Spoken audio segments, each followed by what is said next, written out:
बड़ा झटका समाजवादी पार्टी को ऐसा लग रहा है उत्तर प्रदेश में इन चुनावों में वोटिंग के दौरान लगा है, और वहां केशव प्रसाद मौर्य कह रहे हैं अब समाजवादी पार्टी नहीं समाप्तवादी पार्टी हो गई।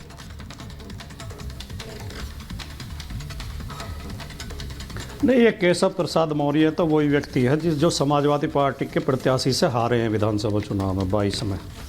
तो इनकी बौखलाहट जायज है। समाजवादी पार्टी से इन्हें व्यक्तिगत खुन्नस है तो वो उल्टा सीधा बोलते रहते हैं। इनकी बातों को गंभीरता से भी आज इस प्रदेश में लेता नहीं है।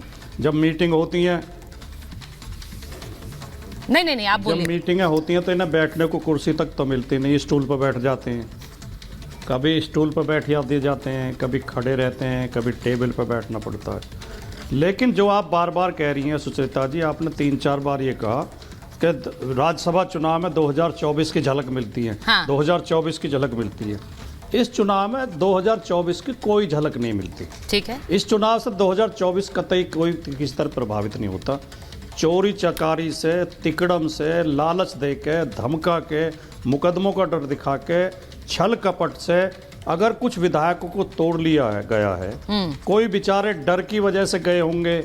हम ये नहीं कहते कि सारे खराब लोग हैं या चरित्रहीन लोग हैं या बिक गए हैं, कुछ मजबूर हो गए होंगे। उन्हें ऐसा डर दिखाया गया होगा जैसे डाकू लोग अपहरण कर लेते हैं नहीं बच्चे का, और माँ बाप पे दबाव डालते हैं, फिर माँ बाप की मजबूरी होती है कि जैसा डाकू कहें वैसा करना पड़ता है। देश में, सरकार में डाकू किस्म के लोग बैठे हुए हैं जो रोजाना डकैती डाल रहे हैं, और इनकी डकैती को, इनकी लूट को, इनकी तिकड़म को, इनकी छल कपट को कुछ लोग मास्टर स्ट्रोक कहते हैं। मास्टर स्ट्रोक, चाणक्य नीति, ये इनका इतिहास सबका हिसाब करेगा। इतिहास में इन्हें भाटी जी आप सवाल उठाइए, भाटी जी आप सवाल उठाइए, क्योंकि अभी तो काउंटिंग चल रही है, लेकिन सवाल यह है कि जो प्रलोभन दे रहा है उस पर तो बहुत सारे सवाल आपके हिसाब से बीजेपी दे रही है, लेकिन जो ले रहा है वो बेचारे पाक साफ हैं, उन पर कोई दोष नहीं आप मर रहे हैं, उनके वापस आने की उम्मीद आप अभी भी रखे हुए हैं। एक बार मैं जल्दी से सर कमेंट्स ले लेती हूँ, उसके बाद वापस आती हूँ। जफर इस्लाम साहब, आप लोग प्रलोभन दे रहे हैं, आप लोग बीजेपी सपा के जो विधायक हैं उन्हें प्रलोभन दे देकर वोटिंग करवा रहे हैं राज्यसभा के चुनाव के, सीधा आरोप है भाटी जी। देखिए सुचारिता जी मैं 2-4 बहुत अहम बातें कहूंगा। पहली बात कि आज अभी गिनती जारी है राज्यसभा के चुनाव की। मुझे लगता है पूरी उम्मीद है कि हम प्रचंड बहुमत से जीतेंगे, सब जगह जीतेंगे, तीनों स्टेट में जीतेंगे। दूसरी बात जो बहुत अहम बात है कि हम वाकई धन्यवाद करना चाहते हैं उन विधायकों का जो कि विपक्ष में बैठे हैं, विपक्षी पार्टियों के हैं, तब भी मोदी जी के विजन, मिशन और देश हित में, जनहित में उन्होंने अपने अंदर की आत्मा को सुनते हुए जो है बीजेपी के प्रत्याशी के फेवर में वोट किया।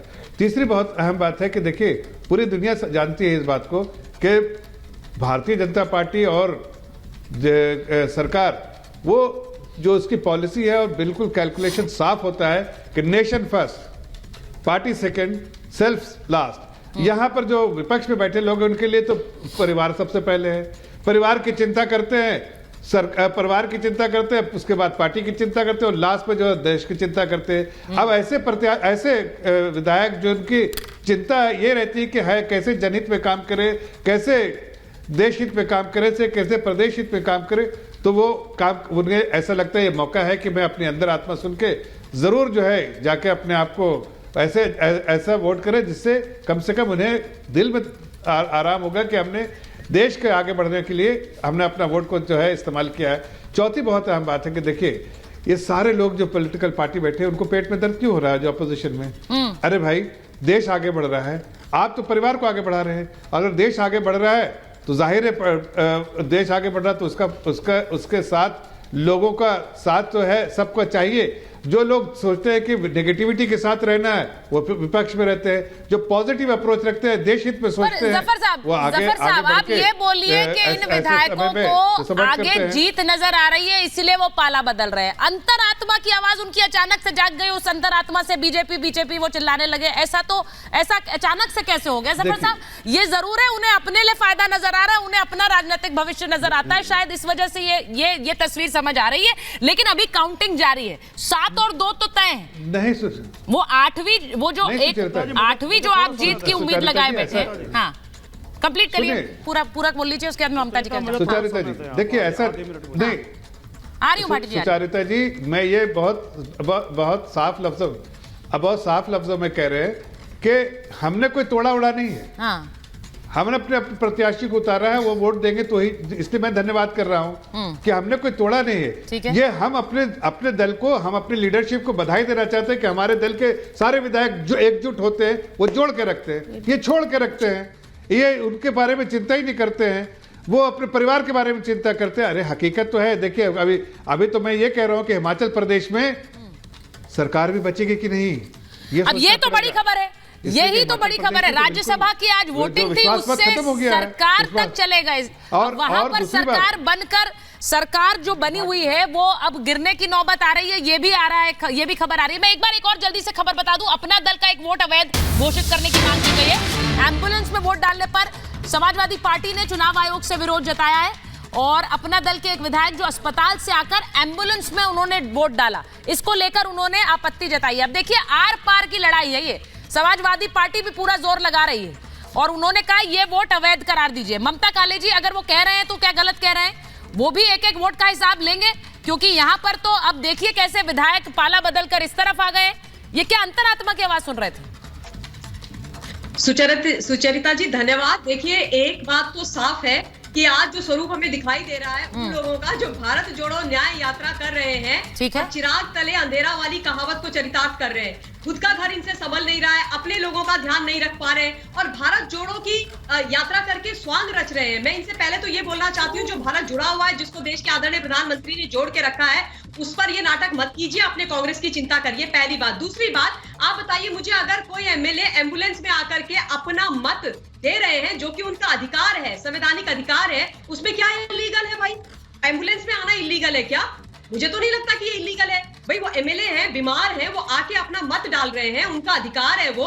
अब उस पे अखिलेश यादव जी क्यों चिंता व्यक्त कर रहे हैं, समझ नहीं आ रही है। और तीसरी जरूरी बात, देखिए, आज जो भी एमएलए वहां से यहां आए हैं, उन्होंने परिवारवाद की राजनीति को छोड़ा है, वंशवाद की राजनीति को छोड़ा है, और वो विचारधारा के साथ आए हैं, आइडियोलॉजी के साथ आए हैं। और कौन सी आइडियोलॉजी? जिस आइडियोलॉजी में मां भारती समाहित है, जिस आइडियोलॉजी में सबका साथ, सबका विकास और सबका विश्वास समाहित है, हाँ। जिस आइडियोलॉजी में पंक्ति में खड़े अंतिम व्यक्ति का हित उनको दिखाई देता। देखिए, ये मैं राज्यसभा में जिस तरह से पाला बदला है, ममता जी मुझे बहुत सारा एक्शन है, इसलिए मैं जरा जल्दी रिएक्शन लेना चाहती हूँ। वरुण पुरोहित जी, हिमाचल में तो अभी सरकार बनी और वहां पर जाने की बारी आ रही है, ऐसा लग रहा है। वहां पर विधायकों ने पाला बदला, और सिर्फ इसलिए नहीं बदला है, वो कह रहे हैं नाराज है, सरकार से नाराज है, हमें मंत्री पद का वादा किया गया, नहीं दिया, तो उन्होंने बदला निकाल लिया। वरुण जी। सुचारिता जी, आपके शो का नाम है महाभारत। आप संजय की जैसे राजनीति को जो कलुषित कर रहे हैं नेता आज के समय के, वो आप जनता को दिखा रहे हो। देखिए, महाभारत में कौरव और पांडवों का युद्ध है, पांडव सीधे थे, छल कपट में आ जाए, जुए में आ गए, राज हार गए, वैसा खेल चल रहा है। कौरवों के हाथ में सत्ता है, और विपक्ष जो है वो पांडवों के जैसे सीधा इनके चक्कर में फंसे जा रहा है। देखिए, आप राजनीतिक व्यवस्था, आज मुझे राजीव गांधी जी की याद आ रही है। 34-35 साल पहले एंटी डिफेक्शन लॉ लिया आए थे। कितना विजनरी आदमी होंगे वो प्रधानमंत्री, देश के नेता, कि उस समय ये लिया है। आज उसकी वजह से कितना सेफ्टी हो रखी है। नहीं तो पूरे तो जैसे बच्चा गैंग आ जाती है लुटेरों की, शहर के अंदर बच्चों को चुरा के ले जाती है। तो ये तो चुरा के ले जा रहे हैं, इनमें खुद के पास सामान होता तो दूसरी पार्टियों के पीछे क्यों भागते? अभी बात कर रहे हैं अंतरात्मा। अरे भाई, ऐसी कैसी अंतरात्मा है कि नैतिकता और आदर्श खोगी? ऐसी कैसी आप आत्मा के अंदर नैतिकता आदर्श ही नहीं होंगे तो फिर किस प्रकार की आत्मा है, मेरी समझ में नहीं आ। आप ये देखिए, देश के पूरे जो राजनीतिक व्यवस्था को मैंने कई बार कहा, इस पिछले 10 साल में इतना तहस नहस करे जा रहे हैं सत्ता के लालच में, और ये बहुत गलत हो रहा है देश के लिए। आने वाला समय बहुत खतरनाक आने वाला है। मर्जी से जाकर वोट डाल रहे हैं, अगर वो डाल रहे हैं, उन्हें जिसके साथ जाना है वो तय कर रहे हैं, कोई जोर जबरदस्ती तो है नहीं। तो अगर वो जाना चाह रहे हैं, पाला बदल रहे हैं, तो आप इसको पूरा सीधे आप फिर लोकतंत्र पे हमले पे चले जाते हैं। हाँ, नहीं, आप तो खुद ही बोल रहे हो पाला बदल रहे हैं। पाला कौन बदलता है? जो टीम को धोखा देके जाता है। आप जिस टिकट पे जीत के आए हो, इस्तीफा दो। आप नेता हो, आप में नैतिकता, इस्तीफा दे दो। कर्नाटक में भी बीजेपी के विधायक ने कांग्रेस के लिए वोट कर दिया, फिर वहां आपके लिए अंतरात्मा की आवाज होगी। उन्होंने अंतरात्मा की आवाज सुनकर कर्नाटक में वोट कर दिया है। मैंने कहा ना, गलत है। पूरे देश में ये व्यवस्था गलत है, कोई भी पार्टी करती है गलत है। एक आदमी के अंदर, हमारे अंदर अंतरात्मा सही होनी चाहिए। पूरे ये नहीं कि बीजेपी कांग्रेस करके कोई गलत कर रहा है तो उसको आप प्रेज करने लगे। लेकिन हिमाचल में अलग स्थिति है ना वरुण जी, हिमाचल की स्थिति अलग है। हिमाचल में विधायक कह रहे हम नाराज थे, उन्होंने ये भी कहा कि हमें मंत्री पद को लेकर एक खींचतान हिमाचल में बनी हुई है। आप आज उसके ऊपर उसको थोप दे बीजेपी पर कि ये तोड़ रहे हैं, लेकिन वहां तो एक खींचतान बनी हुई है और वे मौका मिल गया। नहीं, अब मैं आ रहा हूं, अब मैं उसी बात पे आ रहा हूं। ये जो विपक्षी पार्टियां हैं, अपर हाउस का चुनाव है, इनका अपर हाउस तो मैं बड़ी खबर बता रही हूं, समझ नहीं आ रहा 10 साल से पैटर्न मोदी जी का राजनीति का।